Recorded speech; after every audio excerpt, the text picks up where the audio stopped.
Eu nunca imaginei, meus irmãos, até quando eu era criancinho, quando na igreja mesmo, que eu via a pregação, nossa, eu nunca imaginei que eu fosse um dia pregar na minha vida, eu nunca desejei assim, sabe? Aí depois ainda que eu cheguei, para aqueles que conhecem que eu cheguei a me afastar, pronto, falei, nossa, nunca imaginei isso na minha vida.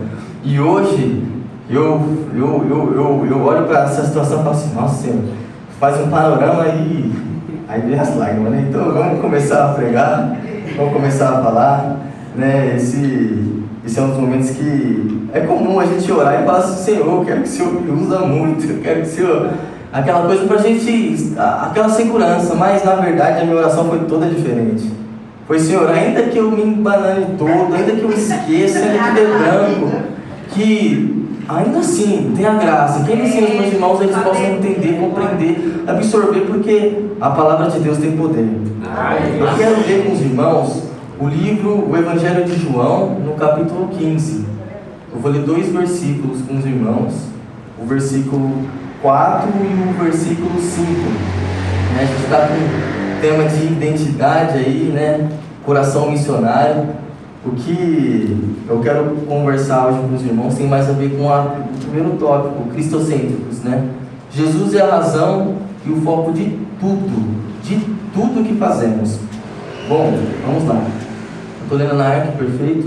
Vou ler aqui na Bíblia para ficar mais confortável. Tirei o óculos. Está em mim e eu em vós. Como o ramo de si mesmo não pode dar fruto se não estiver na videira, assim também vós, se não estiverdes em mim. Eu sou a videira, e vós os ramos. Quem está em mim e eu nele, esse dá muito fruto, porque sem mim nada podereis fazer. Esse texto aqui, olha, Jesus ele estava no cenáculo, conversando com os discípulos, ele estava prestes a momentos de ser levado por aqueles que iriam crucificá-lo. E Jesus ele aproveita esse momento para dar os melhores conselhos que os discípulos poderiam receber para enfrentar toda a jornada com a ausência de Jesus ali fisicamente. E uma das orientações, uma das instruções é essa aqui. Ele fala, olha, eu sou a videira verdadeira, e vocês, nós, somos os ramos. E nada do que os ramos podem achar que podem fazer, se não estiver nele, consegue fazer de fato. E sobre isso, é sobre isso que eu quero conversar com os irmãos. Nessas semanas, umas 2 semanas, né? A Marília, ela conduziu a primeira aula dela aqui no estudo bíblico dos jovens. E ela fez uma pergunta simples, mas uma pergunta que me deixou balançado. Ela iniciou, com um leque de perguntas, de provocações, ela assim, qual que é o propósito do cristão? Assim, parece uma pergunta simples, né? Mas eu acho que para mim é muito mais fácil eu falar qual que é o plano da salvação, o propósito de Deus, sabe? Essas coisas. Quando eu falo propósito cristão, eu sei que tem bastante coisa também, amar, ser igual a Cristo, pregar a palavra, tem tantas coisas, dar fruto, mas aquela pergunta para mim surgiu dentro de mim como algo pessoal, porque eu realmente me considero um cristão. Eu falei, poxa vida, não, eu não quero dar uma resposta genérica, é uma resposta que eu aprendi e vou passando, que eu aprendi com outras pessoas, só para dar simplesmente uma resposta. Não, eu falei, não. Eu sou isso, eu quero refletir e dar uma resposta, sabe? E enquanto os demais jovens iam pensando, expondo seus pensamentos e tal, para dar a condução da aula, eu comecei a refletir primeiro no que Jesus fez por mim. E aí, nossa, me deu uma sensação legal, sabe? Uma sensação boa, uma sensação de conforto. E aí eu falei, eu não sei qual que vai ser a minha resposta, mas tem que partir desse sentimento, tem que partir disso.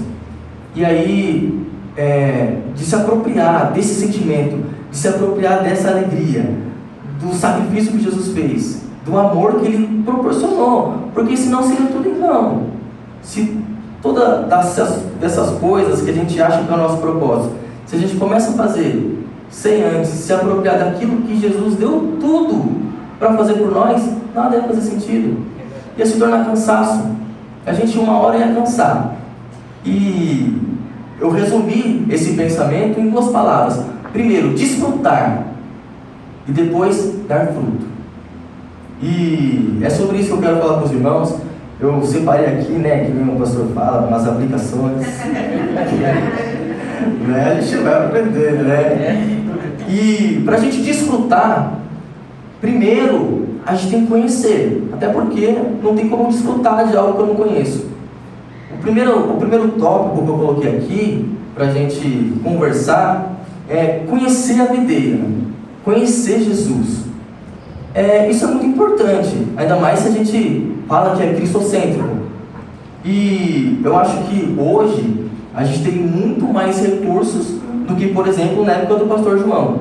Não que eram mais eficazes ou ineficazes, não é nada disso. Mas na época do pastor João, por exemplo, imagino eu que o pastor João, pode ser que tenha mais coisa, que era boca a boca, onde quer que estivesse, na igreja e no rádio. Não sei se tinha uma outra plataforma, um outro veículo, mas hoje, nossa, hoje tem TikTok, Instagram, Facebook, WhatsApp, YouTube, Spotify, música, o cinema, tem tanta coisa, Amazon Prime, nossa, tem tantas formas que a gente consegue divulgar, tantos veículos de comunicação que a gente consegue expor Jesus. E uma coisa interessante é que o seguinte, realmente, conhecer Jesus é muito importante.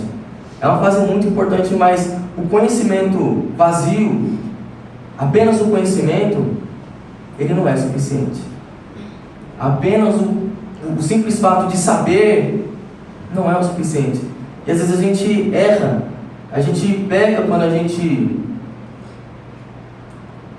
gente tenta fazer as coisas que a gente acha que são fruto antes de desfrutar, apenas com o nosso conhecimento, apenas com a nossa empolgação, porque conhecer uma coisa nova é importante, é legal, a gente até se emociona às vezes, a gente até absorve aquilo e, nossa, é uma empolgação, mas com o decorrer do tempo, se for só apenas um conhecimento vazio, a gente cansa. Aí às vezes já começa a atender uma rotina religiosa empurrando com a barriga, começa a ir por obrigação, começa já a não ter mais aquela alegria que teve quando teve o primeiro contato do conhecimento, do algo novo, da surpresa, porque não desfrutou, não teve aquela experiência, apenas conheceu, e aí vai levando a vida. E um exemplo que eu quero trazer, está até lá no Evangelho de Marcos também, no capítulo 11, quando Jesus ele está indo de Betânia para Jerusalém. Acho que, se eu não me engano, é um percurso de mais ou menos uns 4 quilômetros, e ele avista uma figueira. E ele vai na figueira procurar os frutos, e quando ele vê, não tem fruto nenhum. Ele amaldiçoa aquela figueira seca, e nunca mais dá fruto. E às vezes, a gente está igual a essa figueira. A gente tem muito conhecimento, até teologia, escatologia bíblica, um monte de coisa, fica bonito, né? É eloquente, conhece a liturgia, sabe de tudo, fica bonitão, igual uma figueira, mas às vezes não tem nenhum fruto, às vezes está vazio, às vezes não tem verdade, às vezes não tem aquela, sabe, aquela emoção, aquele sentimento que era para ter, para anunciar a melhor coisa do mundo. E é por isso que infelizmente a gente às vezes encontra crentes convencidos e não convertidos, que são crentes que aprenderam, que foram até convencidos de que existe um só Deus, de que existe um só Senhor, de que Jesus é o caminho, a verdade e a vida, mas ele ainda não se converteu, ele não experimentou de verdade. E aí corre um sério risco de acontecer uma coisa que eu chamo de crente garçom, que é o crente que conhece tudo, ele sabe o cardápio todo, mas ele não saboreia. E isso é uma tristeza, meus irmãos, é uma tristeza muito grande. E com isso, a gente entra no tópico 2, que é a parte boa agora, que é o desfrutar. Bom, eu lembro, né, que o pastor, ele deu uma exemplificação sobre... Lembra quando ele estava falando sobre... Eu moro num lugar chamado Gratidão? Esse negócio marcou a gente. A gente lembra, né? E aí ele estava falando sobre... Deus é mais glorificado em mim quando estou mais satisfeito nele. E ele tem um exemplo maravilhoso que eu acho que eu nunca vou esquecer isso. E onde eu tiver a oportunidade de dar esse exemplo, eu acho que eu vou dar esse exemplo, não vou mudar nada. Ele falou sobre, ele deu exemplo como se as esposas aqui fizessem a comida favorita dos varões. Um dia que ele está cansado, com fome, e aí ele fez uma pergunta, assim, como que esse tal varão aí ele vai glorificar aquela comida que está no prato? Vai ser levantando o prato e dizendo, graças a Deus, Pai, por este alimento que colocaste diante da minha mesa? Não, vai ser comendo, vai ser saboreando, vai ser degustando cada garfada, cada detalhe, cada lambendo o prato ali ele vai estar glorificando, ali vai estar experimentando. Essa é a função dos ramos que Jesus está falando. Primeiro, se eu não estiver ligado nele, se eu não experimentar da videira primeiro, se eu não saborear a videira primeiro, não tem como eu compartilhar. Eu gosto de exemplificar também como uma laranja. Acho que ele até deu esse exemplo também, porque ele está na minha cabeça e eu acho que não foi do nada que veio esse exemplo da laranja na minha cabeça.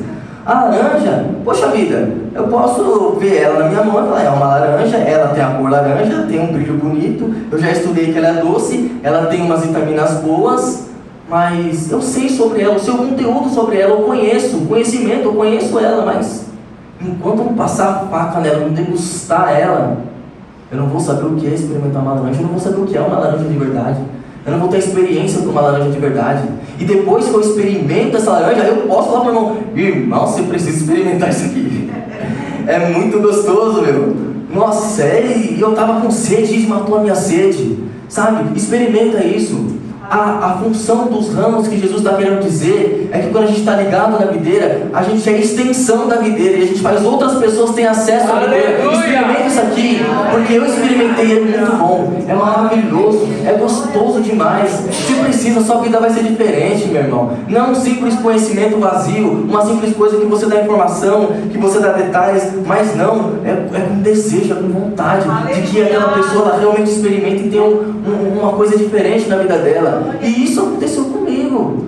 Poxa vida, eu tinha um conhecimento, era raso, mas eu tinha. Quando eu cresci na igreja, na EBD, na escola dominical, tudo, passei até a fase dos adolescentes, na época era o teens e tal, e eu aprendi, eu sabia um monte de coisa, mas esse conhecimento vazio, ele foi levado por ideologias que eu aprendi numa instituição pública, e ele acabou. Eu tomei como verdade aquilo que eu aprendi, ele foi embora. Não tive experiência, mas um dia, irmãos, um dia eu tive esse desfrutar. Um dia eu desfrutei na janela de um ônibus, sem ninguém ali, foi eu e Deus.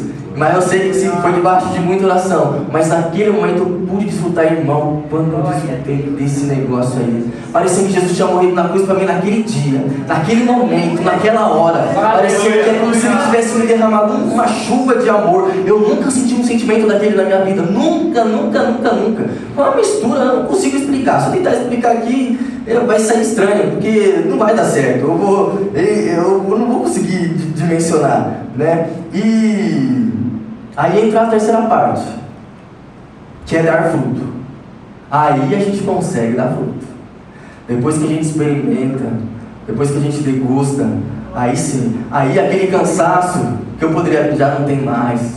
Já é com alegria, já é com gratidão no coração, já é cheio de vontade, já não mede mais esforço, já aquela coisa que era para se empurrando com a barriga, já vai leve demais, já tem alegria. Então, meus irmãos, isso é o que a gente tem que viver. E quando as pessoas elas começarem a identificar isso, quando a gente for ramos de verdade, que somos extensão dessa videira, meu irmão, ninguém segura a gente. Ninguém segura a gente. E olha, eu não sei, talvez, se a gente fizer uma autoanálise da gente assim, a gente pode às vezes acabar se identificando com uma figueira. A gente pode ver, nossa Senhora, puxa vida,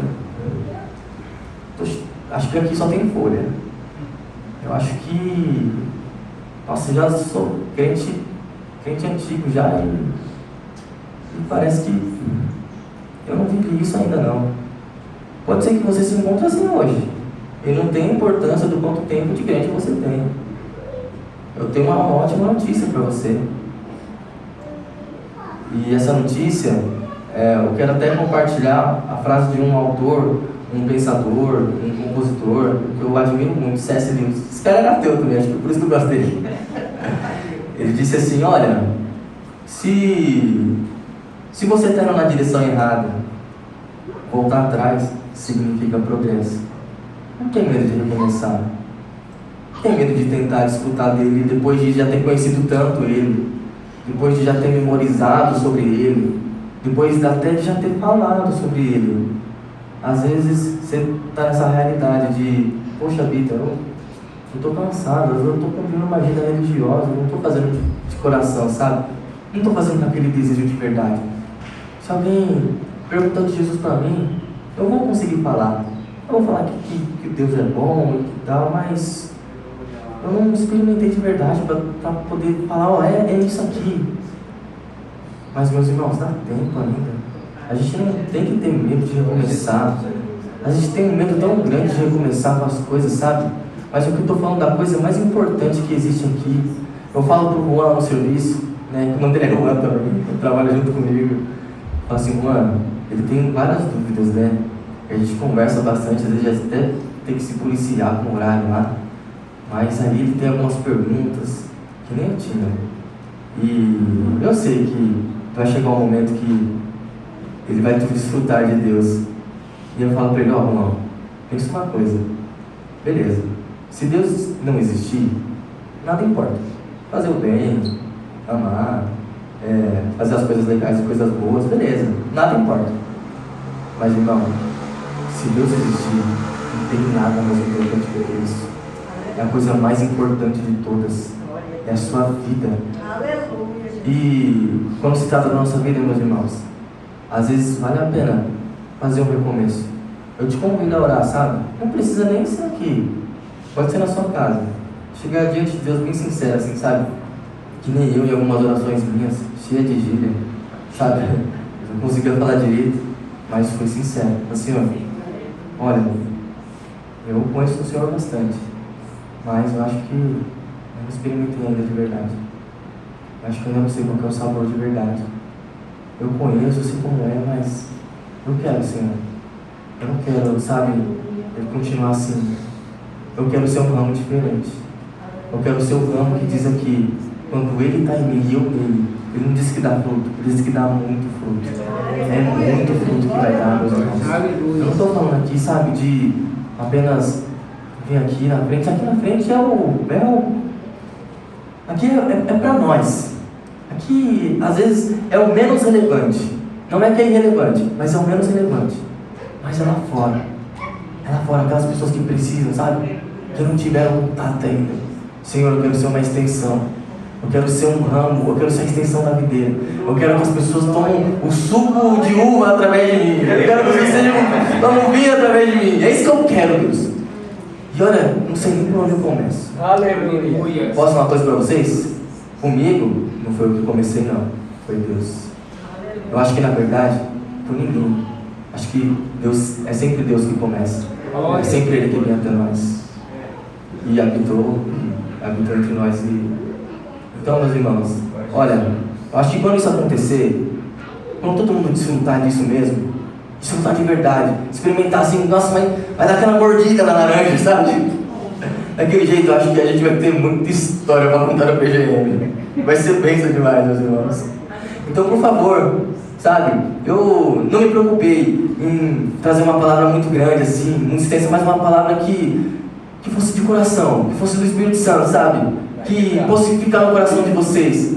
Não me preocupei em trazer algo extenso, mas algo de verdade. Algo que eu queira compartilhar do fundo do meu coração com vocês. Aleluia! Porque eu sei, meus irmãos, aquilo que aconteceu na minha vida, e se acontecer na vida de todos os irmãos, meu Deus do céu, que alegria a gente vai ter um com o outro, meus irmãos. Eu sei que isso é possível, porque isso aconteceu comigo, acontece com todo mundo. E com todo mundo que acontece com mais gente aí. Daqui a pouco é os parentes, daqui a pouco é os amigos, e daqui a pouco é aquela pessoa que a gente achou que nem dava nada. Assim que não era. Hoje eu encontrei, nossa, meu Deus do céu, eu tava vindo pra cá, olha que bênção. Eu tava vindo, e aí eu falei, eu ia pegar um ônibus que ia descer aqui na estação, aqui perto. E aí eu falei, tava vindo um outro ônibus que ele desce, eu tenho que descer uns pontos antes, que é o Gabriela, né? Ele não faz a zera toda, ele entra. E aí eu falei, não, vou pegar esse aí que eu vou andar. Aí acabou até pegando um pouco de chuva. E eu encontrei uma cara quenticaço assim, do ensino fundamental. E ele me reconheceu. Aí eu falei assim, e aí, irmão, suave? Eu falei, oi, irmão, beleza, como você tá? Tranquilo. a garrafona na mão. Eu falei, Tato, como você tá? Tô bem. É essa galera aí, pessoal. É essa galera que precisa. É essa galera. E meus irmãos, fica com essa palavra em nome de Jesus. Volta para casa com vontade de ser um ramo que estende, que é a extensão da videira. Amém? Deus abençoe vocês, meus irmãos. Vocês são bênçãos.